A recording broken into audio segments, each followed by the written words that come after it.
Ebya Omuyimbi Dr.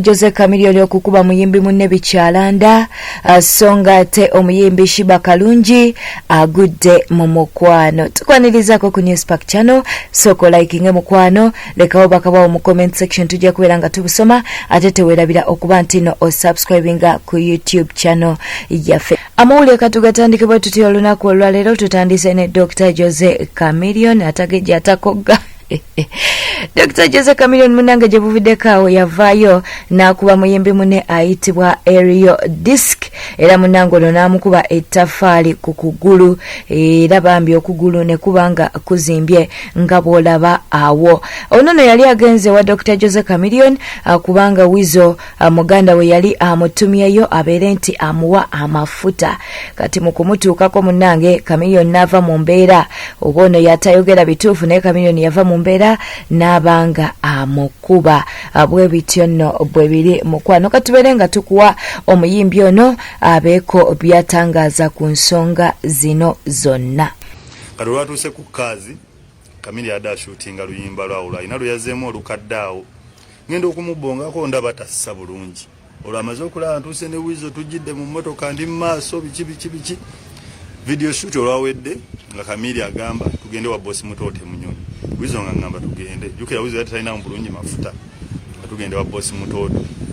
Wizo nge mmotoka gipakinga ku mafuta wa boss Mutoto nga ngamba gende wa Chameleon yangambe kisendeza amafuta ngende wa Dr. Ndadenda akamutuuka mu maaso yatandikiddewo kasajja gwenda kukowa radio yafache kibola abana bange nabajjawo mu Uganda embaza mu America mu mutima ne ngamba nze nabakugisaamu bikolo biro byokola era nayogera bingi awankubye akutudde chaini zange zonna galubindi azimenye saati ajiuzizza byonna ankubye bubi bano bajjebbiwe batadde mu saako we bakola batya kati mubade bansika abantu ala mukafunda ankubireyo banjochereneyo manyeyo omusajja abakola video abayina ebintu byalina oteekawo okusaddako ebikibi bade bantu ala mukafunda ne mwesimatulako nenziruka kuduka nakwata ettaffaali nali nkubo kulaba okugulu kwazimbye era Chameleon bange lwakito muwabidde konze kati gokyasolo wabira Chameleon omuwabira ku police watuukayo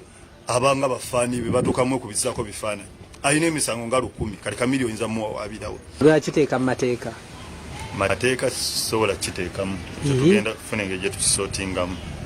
Eyo nga tuvudde omuyimbi Sheebah Kalungi yandigwa mukwano oluvannyuma lw'okuba nti waliwo comedian Omunnakenya avuddeyo n'alaga nti amwepikira era n'agamba nti buli walaba Sheebah Kalungi ng'oba alina oluyimba lwayimba omwana wattu ayongera kugwa mu mukwano naye. Comedian si mulala Omunnakenya ayitibwa Eric Omondi we yabadde abuuzibwa wali eri mu interview emu ku Sanyuka TV munnange yavuddeyo n'agamba nti mu Uganda omuyimbi gwayinza okuba nti adetinga oba ayagala si mulala wabula Sheebah Kalungi.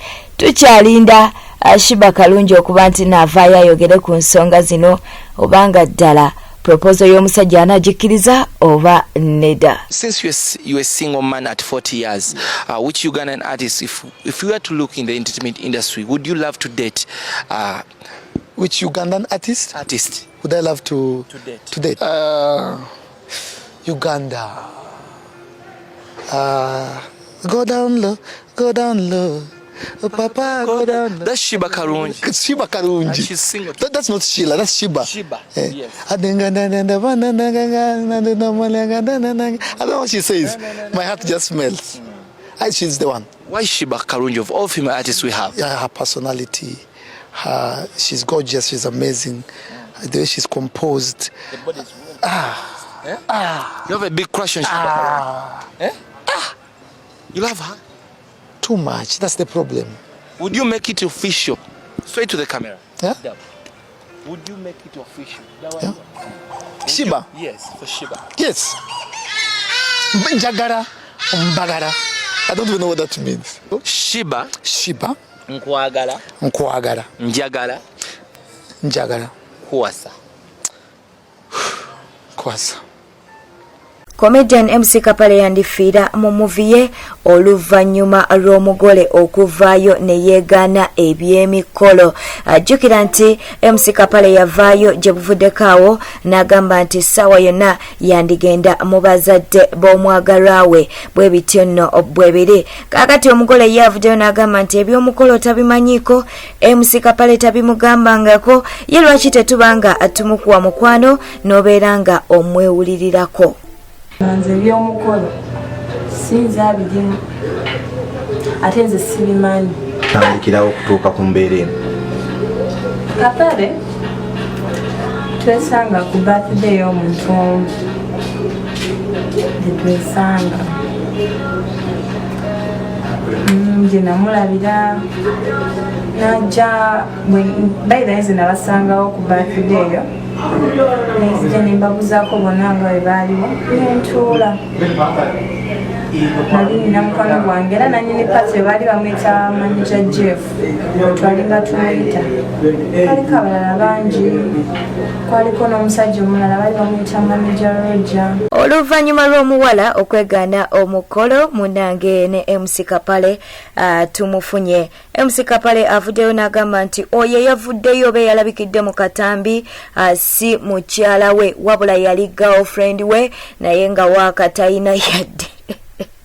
Katubeere nga tukuwa Kapale. Oyo mukazi yavuddeyo mu katambi mumanyi yaliko girlfriend waabwe si mukyala wabula girlfriend mu 2019.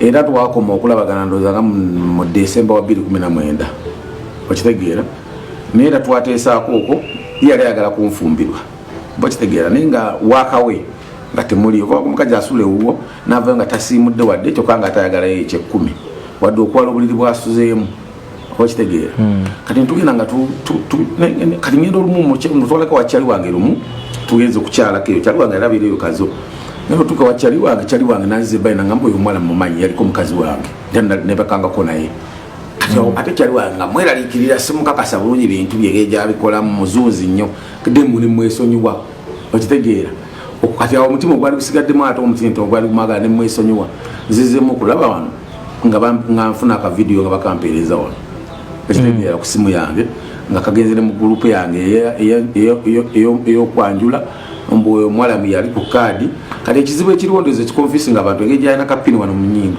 n'omwala ali ku kaadi alina kapini kati ye abantu ne balowooza nti oba yeye kati ndowooza alinamu obusungu kwagala kulemesa mukolo guno ekyamuntegesaawo ye nganze namuleka olakwa she was not good in bed even talina kyalinawo mukyafu ova ku muwala nga even n'okweyonja nga ye nga tasobola kyengamba okusaawa ekibira ali miserekedati n'okusaawa ekibira okusaawa olujja olulwenyini olujja lwe abakitegedde mukitegedde nga lubulema omayo omuntu okuba nga alinga alunda obunyonyi. Nga tukyali ku nsonga yemu comedian Sebbanga naye avuddeyo n'abaako byayogera ku nsonga zino zonna. Okusinziira ku Sebbanga agambye nti MC Kapale yatabaala abakyala bangi.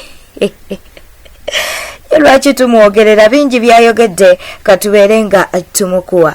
Kapale yalina abakyala batambudde nabo mu ekyo ekiseera nga tannaba kusalawo babadde bangi nnyo kati abakyala abo be banyiize bali mu mwonoonera mukolo gwe olw'ensonga nti kati omukyala oyo avaayo akomplaininga agamba nti ye tamanyi Kapale era teyakkiriza era n'amannya agali ku kifaananyi sigage n'ekyalo gye bagamba gye bazaala omukyala gye bagenda okwanjula omukyala yeegaanayo naye ng'ekyamazima kiri nti Kapale alina omukyala omutuufu gwagenda okwanjula naye kiri mu kumenya Kapale nti Kapale yekennyini yasooka n'atabaala nnyo kati ebyo ebizibu ebiri mu kukola risaaki Kapale gye wakola yayitirira obunene kuba Kapale abakyala baalina naye muggulu we banaabatubuuza talina gyagenda bateeka n'obateeka mu kuti atasobola beetikkaawo abantu abamu si ffenna bwe bafuna erinnya bakyamuka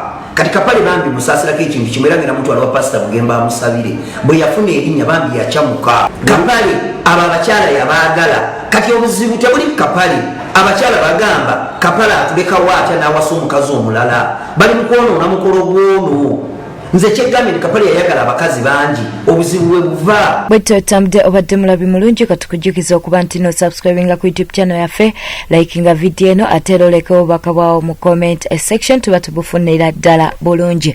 Oyinza okuba nga oli mu ggwanga lyattu Uganda oba wabweru w'eggwanga tukubuzaako mu ngeri ey'enjawulo. NL News Spark channel gyekumireko okuba nti no tukuleetera amawulire agaakagwawo.